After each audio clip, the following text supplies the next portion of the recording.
We have our first speaker tonight. I've known Rich, or as he's known in some circles, Good King Richard, for I think like about 2 years now. Really interesting guy. He does a lot of immersive stuff as well as game design, video, and physical board games. And tonight he's going to talk about how he incorporates those things together, as well as puzzles and cryptography. It's a really exciting presentation that we've been talking about doing for about a year. So I'm happy that we're doing it, and it's going to be awesome. So please give it up for Rich. And this is mostly for the online. Hello, hello. My goodness, here is going to be the quick bit of setup. I put that microphone very close to my face. I'm sorry. Do. All right. And magic is happening in 3, 2, 1. We're live. There we go.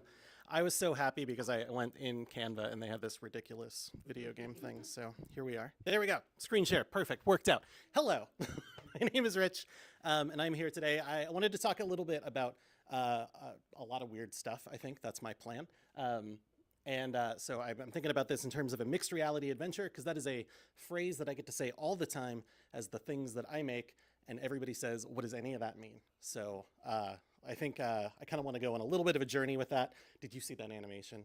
That's why this is still in. So today what I want to do, I'm an interaction designer, and that kind of means I design game, I design puzzles, I design weird things that people do during things that happen. I don't know. It's very complicated. So I go with creative weirdo a lot, which I'm very happy about. And today what I want to talk about is mixed reality. Mixed reality is a lot of different things, and I came into it from a very weird space, a very wonderful space. I can't wait to go through these things. But when I think about mixed reality, I have to stop and think about reality for just a second. So let's pause. Hold on there. I want to define some realities for you that you're very used to already. So we first have the physical reality, the world that you manipulate every single day. Reality. There we go. Great. The other ones you're going to have to go with me just a step. Like, can we consider dreams to be a reality? Yeah. Kind of? I don't know. Certainly it's things that happen that are not in our reality. They're kind of separate, but they're individual, so maybe you want to go with fantasy there. But a movie is a fictive experience that we watch that we all see together. So now it is a shared reality, even though it is not actually reality. I'm going to go weird places. That's where I'm going. A book is a reality that you picture in your head. It is a story that someone else has granted to you, and you make it into something else, something more detailed, more alive. That's a reality. Why not? So when I think about mixed realities, I want to take two of these realities, whatever the heck they are, I want to jam them together and make something weird. So let's go through a few of them.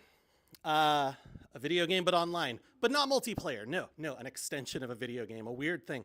A lot of games will take us outside of the game itself onto the internet to build communities and do weird things. This is a project I did years ago, it feels like, called the Emoticode. It was for Call of Duty World War II. And they wanted me to develop a series, a 48-hour cipher marathon based on Twitch emotes. That is a true story. And so you would watch this stream, and it was really just this. And then some of those emotes would light up for a second in weird patterns. And you had to figure out what in the world that meant, what code I was hiding, what was going on. It was extensive. And then at the end of that, you got a pass to, you got the game, which was cool. So people were competing, they got millions of players, it was going nuts. Very weirdly, this was all based on the Enigma cipher. If you ever want to get into cryptography, you need to focus on the 1930s, because there are beautiful books that were written right then where they don't realize what's about to happen. And everything changes, but they feel so right, and they are in that moment. And looking back is really, really great. Anyway, this was one where they wanted us to do an Enigma cipher again, an Enigma cipher based on Twitch emotes. Very weird. Combining weird stuff. Video games, extensions. Other examples of this are mysteries in video games. There was one in Infamous Second Son that led you outside. There was a murder mystery where you had to go on websites and deal with a whole case, cold case. You had to do origami, all sorts of stuff in order to solve that. Two realities that are weird. This is another one I really enjoy. I love alternate reality stuff. We'll talk more about that, but this is one of my favorite early projects. We took over Mount Hood for the Overlook Film Festival because Timberline Lodge is related to The Shining, I think. Don't quote me. But it was a huge horror festival, and so there's movies being shown, and there's people, and they're walking around, and they're doing all sorts of cool stuff. They're going skiing in the middle. It's great.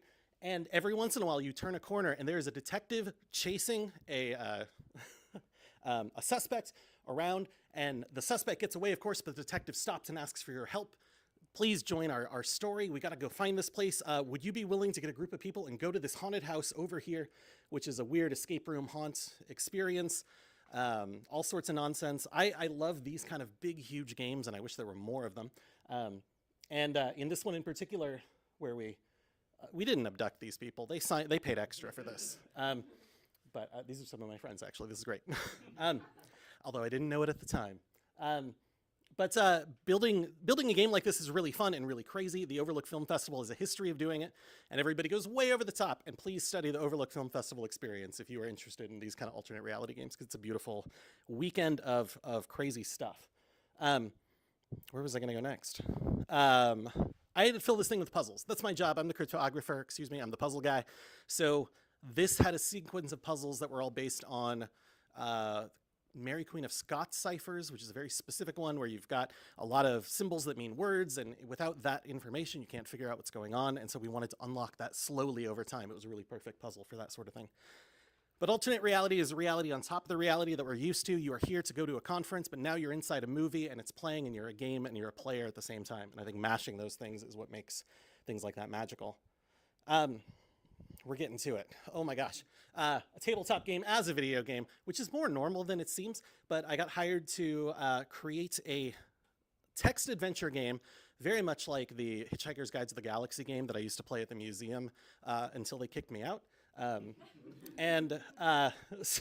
Built this all in Twine, and it is a recreation of their game as a story-based scenario that is also a puzzle that you have to solve, and when you solve it, there's another puzzle, and also it's about a doomed spacecraft that you're trying to get off of, so every once in a while, meteorites crash into it and the game breaks all the time. The code is nuts. I loved making it. It was one of the silliest things I've done. But it was another one that people were like very confused about. Like, it's a board game. Why did you do this? But I think doing this is also kind of what makes it magical and got people excited. And then they played the game and they were like, I want to go play that Twine game again. Anyway, these are all the things that I did previously, and they got me the job that I have right now, which is working at Animal Repair Shop, which is leading to the thing I want to talk about a whole bunch. Animal Repair Shop, if you do not know them, also 42 Entertainment, they did these two ARGs that are kind of like massive, very massive.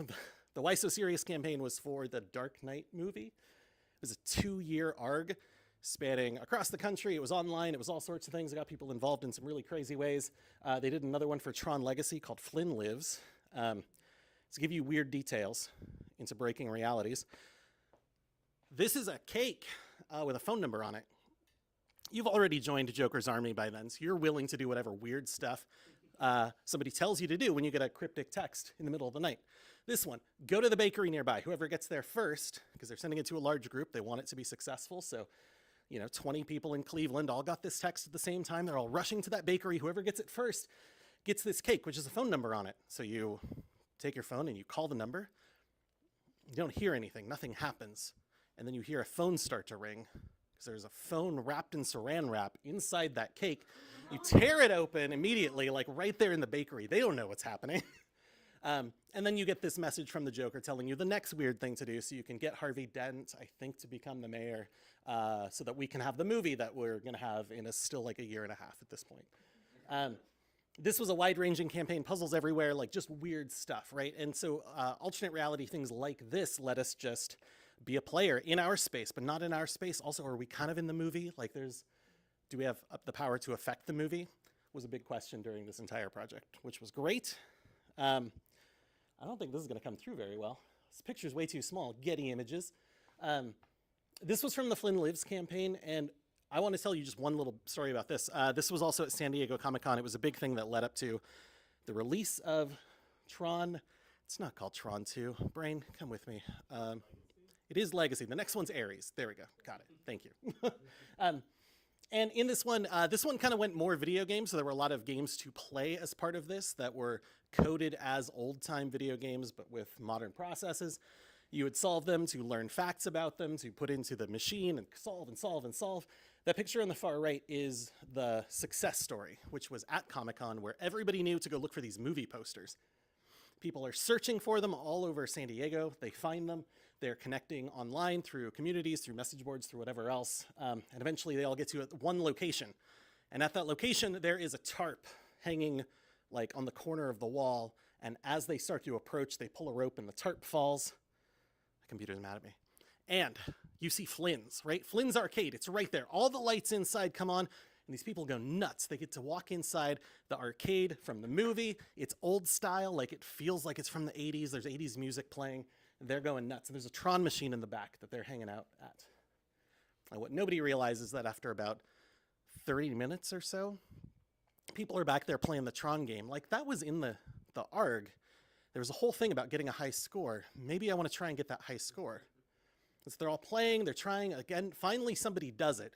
And the lights go nuts, right? All the lights get dark. The music, which was this 80s before, like transitions to like the Daft Punk style of the movie. And the Tron machine itself is like bolted to the wall. The wall like cracks and swings open. And everybody's freaking out. The lights are going nuts. And they step back down that hallway. They see light cycles on the sides. And like the bar from Tron World, the end of line, is right back there. Music is playing, like people just hang out and have drinks and party for the rest of the night.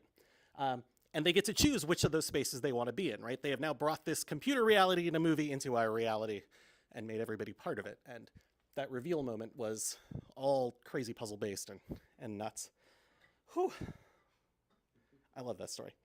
Anyway, that's the job I was very prepared to get. Working in these things, I love it. It kind of puts all my pieces together. I think playing with reality is a lot of fun. I think if you take two realities and you smash them together, you will create something magical and weird that people are going to be excited about. But during pandemic, we pivoted.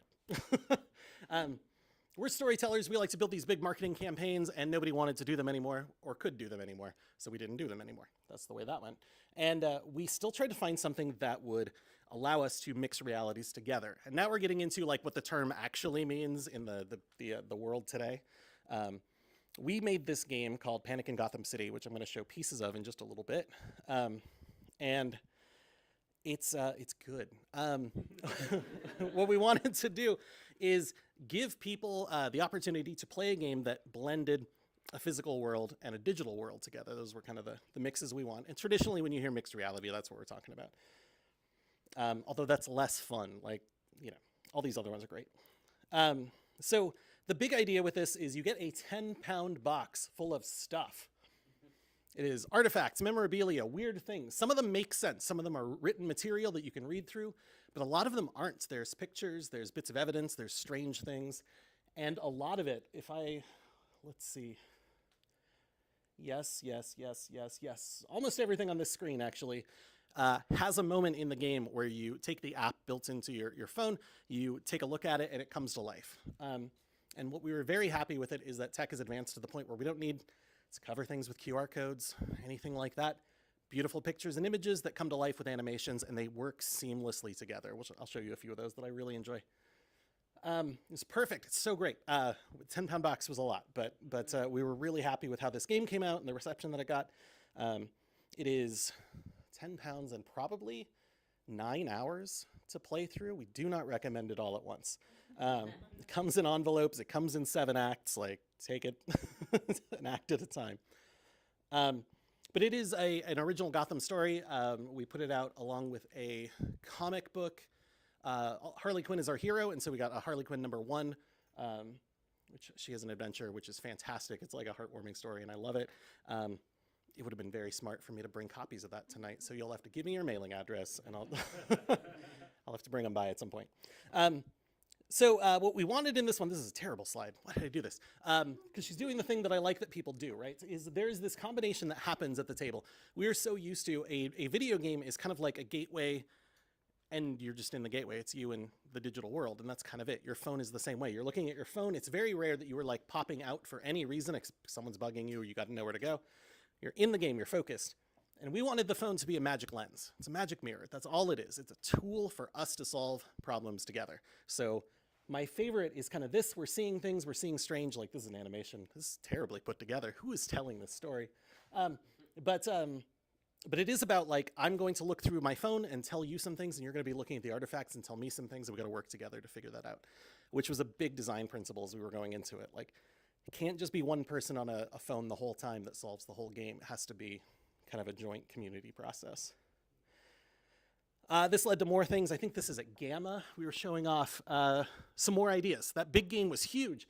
Could we do it in a smaller space? Could we show off a Wonderland theme game? Wonderland's already magical. Perfect. Let's go. And again, designing all sorts of cards and puzzles and things that seamlessly would feel like just a bunch of stuff, like materials, memorabilia, artifacts, bits from that world, and then the app would make them come to life.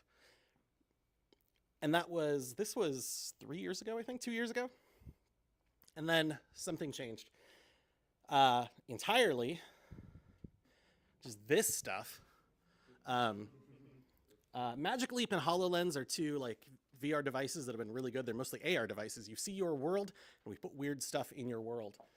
But as soon as Vision Pro came out, as soon as MetaQuest started pushing pass-through, suddenly now you get to see your own world all the time. You're not having that sick nausea thing because everything is lit and bright and shiny and moving and terrible. Like, you're in your living room, and we put weird magic stuff in your living room, right? So this is just like some stuff from other games. It's nothing like our game, which I'm very excited. It'll be coming out in September of next year. I asked. Hopefully we'll have information about that we can show off soon. But it's been really fun to kind of build in this space because it is suddenly a world where I can put things around that'll feel like they're in your house. There are games that do this really well. Demio is a great one. That makes you feel like your space is yours, your reality is your own, you're in your world, and yet we have control and we can add whatever crazy things we want to. If we want crazy artifacts falling out of the ceiling, if we want a Wile E. Coyote, we can do that. It'll be less explosive. All right, I want to transition to taking a look at that for just a second so you can see some of the weird things our game does. Did I have one more slide? Oh yeah, I did. There we go, perfect. I think that was right. All right. Can I just take over? Do I have to stop it there? Let's see what happens. Oh, I own this TV now. All right, so, why would I start there? There we go, Infinite Rabbit Holes. An Infinite Rabbit Holes production. I don't think I actually want, we'll get a little audio, there we go. So this game, as you go through it, right, the first thing you do when you open the box is you download the app. It gives you a big how to play video. It's very cute. I'll tell you how to play though. And it's got this long list of things, but most of them are going to be blacked out. You're not going to know what they are. You won't have access to them. You have to play the game in order. But we're very clear about what to do at any moment, what to pull out of the box, and how to put it together. I want to look at a couple key moments. Oh, goodness. I want to go to that one. Oh, actually, I take it back. I wanted the next one. That is a good friend of mine. We comped in his Joker voice. And they were like, no, that's good. You can keep it. So what I have right down here, so basically down at the bottom right of this, you can see that swirl. In our game world, that is entering Joker Vision. That's entering the AR interface that'll show off all the crazy stuff. What I have over here is a game board. I'm just going to leave it folded into a quarter because I don't need the whole thing. But I'll show you kind of like, there is a game board there, and then boom, right? It is now the whole digital thing. We were playing around with proximity audio and all sorts of tricks. We've got sorry, is this showing very well? It's showing all right. All right. But now we're playing this game on a digital space that I can kind of see. I mean, this is a tough one to play as a physical player. You can't see any of these buildings. One of my favorite things is as we're playing this game, usually on the board we're building these buildings, some of them out of cardboard, but a lot of them are still digital. Like we'll build this pink and white one right here. Oh, actually, I'm taking it back. we build this one, the Gotham Times building, but not this one next to it. And the number of times people reach out and try to touch this building makes me laugh every time. I mean, it's just you lose track of what's real and what's not. So this is a quick experience. Actually, do you want to play? So what we're doing right here is we're just trying to take pictures of a little couple pieces of graffiti. I mostly wanted you to do the last one. So what we wanted to do with this game was make sure that people kind of stood up and walked around, so you might have to move around just a little bit. If you look this way, it should be good.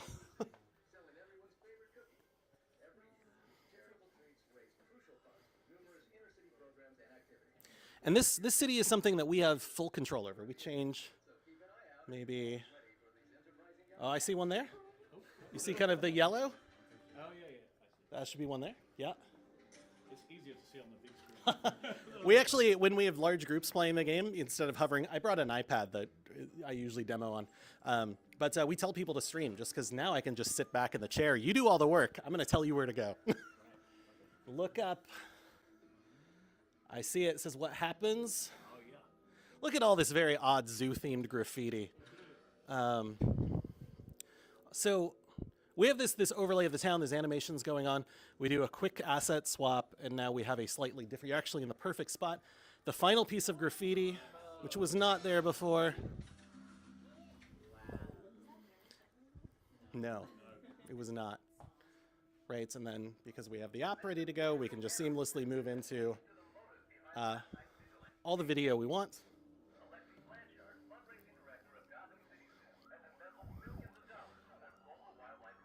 I've never looked at that timer, Ben. I'm so sorry. There's a vigilante on the loose in Gotham City, and it ain't Batman. What a day for the end of I'm pressing the buttons, trying to skip this. We've heard this. I'm a doctor again. Sorry I'm late. Traffic was a total zoo this morning. I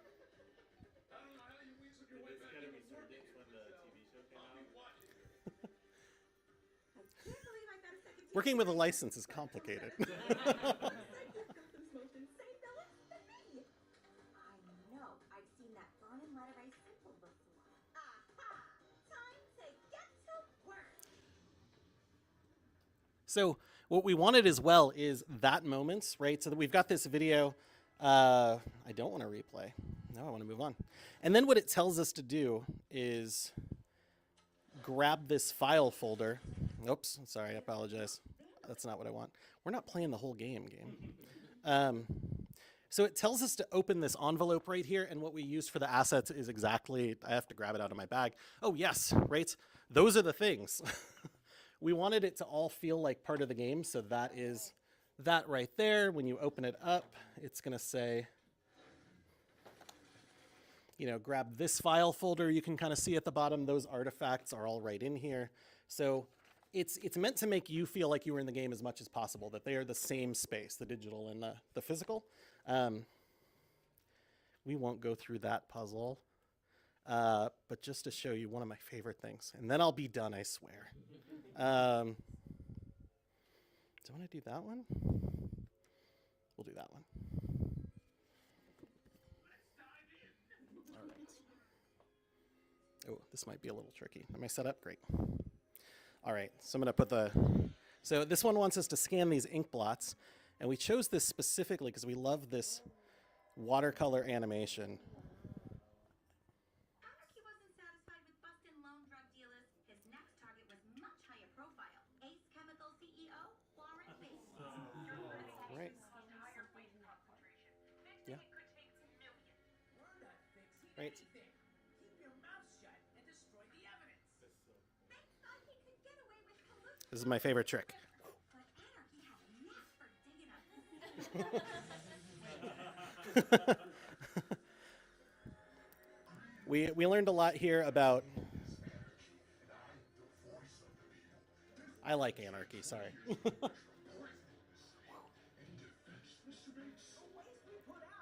The only downside about streaming this is I cannot hold my hand steady, and I'm sorry. I know I wouldn't want to be dumped in toxic waste. Oh, wait, I was. Anyway, police found Bates tied up and sick as a dog. Look, I hate greedy polluters too, but Anarchy's approach to justice My goodness, what are they going to do? All right. So I have a lot of fun with this game. There's a lot going on. And yeah, as you notice, like the AR is really, really good, especially if you're using iPhones. And if you're using Android, you will have a million issues, which is unfortunate. But it's because this thing has LiDAR, because they wanted Face ID, and it's great. And as long as you've got an Android that has that, cool. Otherwise, here, I'm going to stop the screen share there. So yeah, I don't know. I don't even know where to end. This game is really fun. I'm going to have it over there. So after this is done, if you want to check out a few things, I have to run at like 8:30, 8:45, so I'm going to stop talking. But there are some fun moments, some great puzzles in there. We didn't solve any puzzles tonight, and I'm so sorry. That's because you have to solve puzzles on your own. That's why I write puzzles. But I certainly have a whole bunch that you could work on for sure. That's all. I think my email was on that. If you ever want to get in touch about puzzles or weird stuff or anything, let me know. Thanks.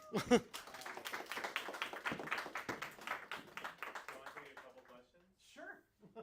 Yeah. Is there anything server side to make it work, or is the whole thing on device? That entire app is all on the device. Yeah, everything there. We are, because there's no multiplayer that matters, right? So multiple people can use their own devices, but they won't sync together. But that's a thing we've talked about. And so what we're working on now involves more multiplayer, and wow, the complexity goes up so quickly. Yeah. We talked a lot about like the lifespan, especially with a physical object. Like the lifespan of an app is a huge deal that we talk about a lot. So we are constantly updating it to make sure that like it's got the right sensors, that the game still works in the way we want it to, which has been good so far on Apple. And we're working on Android. It's Android's fine. Don't worry. It's just not my favorite. Yeah. For the in-person experiences that you've worked on, how long from like inception to completion would it usually take? Ooh, it kind of depends on vibes. That one at oh my gosh, at Overlook, there were puzzles that I worked on way in advance because we needed them to be scripted and part of the escape room experience and the haunts and all sorts of stuff. We needed to do blocking for like, there was definitely a moment where you're in a room trying to do a thing and the suspect comes home, and so everybody's got to hide and we got to sort all that out while you're solving puzzles. But I was also writing puzzles on the way there, like on the drive up the mountain, just like, got to get this one done. We got a new idea. So it was very fun. There was one that we did that was track the killer's path through Timberline Lodge. And so that was like a security camera style puzzle. It was great because it was so hard that I had to play the detective or the deputy to come in and just hint people so they could get through it. I learned a lot that day. That was a good one. So I don't have a great answer, but long enough to play test and have other people tell you that you're wrong is the best. We'll put that in there because when I don't get that, we have problems. Awesome. All right. Well, thank you very much. Rich. Yeah. Thank you so much, Rich. That was very cool. I've seen like I think one or two small examples of that before, but never that much. That was I think awesome. you saw the dollar bill. I think I saw the dollar bill. Yeah. The dollar bill plays that entire city game. That's very cool. It's great. Yeah. So give it up one more time for Rich.